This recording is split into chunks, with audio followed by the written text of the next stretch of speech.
বন্ধুরা দেখো 200 গ্রাম পনির এনেছি। আজকে পনিরের সবজি আর পরোটা হবে। ইচ্ছা হলো যে পরোটা আর পনিরের সবজি বানাবো, সেই জন্য 200 গ্রাম পনির এনেছি। এবার আমি কেটে নিচ্ছি, দেখতে থাকো।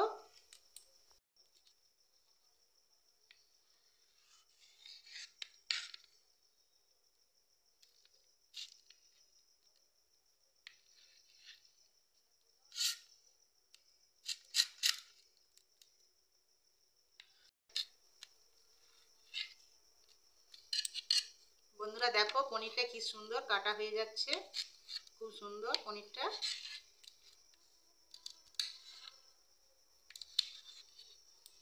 আজকে পনিরটা আমি বানাবো।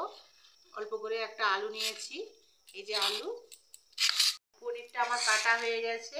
এই পনিরে আমি একটা বড় সাইজের আলু নিয়েছি, এইরকম চৌকা ভাবে আলুটা কেটে নিয়েছি। এবার পনিরে আমি মশলা দিচ্ছি, কাজু আর পোস্ত, চালমগজ নিয়েছি। এবার এটা বেটে নেবো। আর অল্প করে আদা, টমেটো, কাঁচা লঙ্কা দিচ্ছি।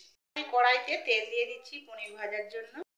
এবার আমি তেলটা তেতে গেছে, পনিরগুলো ছেড়ে দিচ্ছি।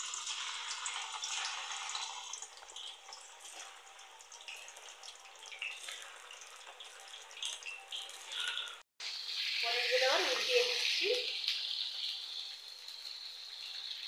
এবার বন্ধুরা আমার পনিরটা ভাজা হয়ে গেছে, কত সুন্দর কালার এসে গেছে। আমি এবার তুলে নিচ্ছি।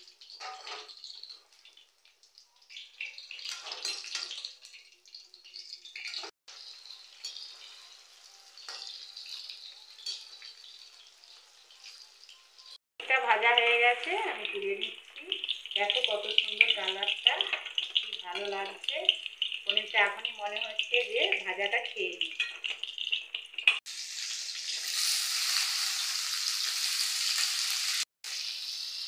অল্প করে দিয়ে দিচ্ছি। আলুটা ভাজা হয়ে গেছে, এবার আমি আলুটা তুলে দিচ্ছি। আর একটু তেল দিয়ে দিচ্ছি,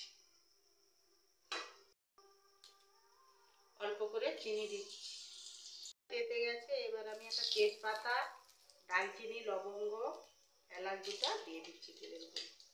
কাঁচা লঙ্কা বাটাটা দিয়ে দিচ্ছি, পোস্ত বাটাটা দিয়ে দিচ্ছি, পোস্ত, কাজু বাদাম বাটাটা দিয়ে দিচ্ছি। টমেটোটা যে বেটে রেখেছিলাম সেই টমেটোর বাটাটা দিয়ে দিচ্ছি। লঙ্কা গুঁড়ো, হলুদ গুঁড়ো দিয়ে দিচ্ছি। এবার মশলা বাটা জলটা দিয়ে দিচ্ছি।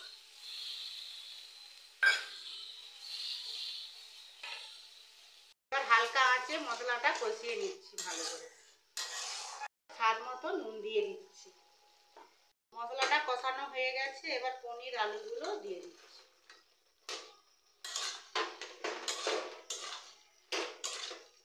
মতো জল দিয়ে দিচ্ছি।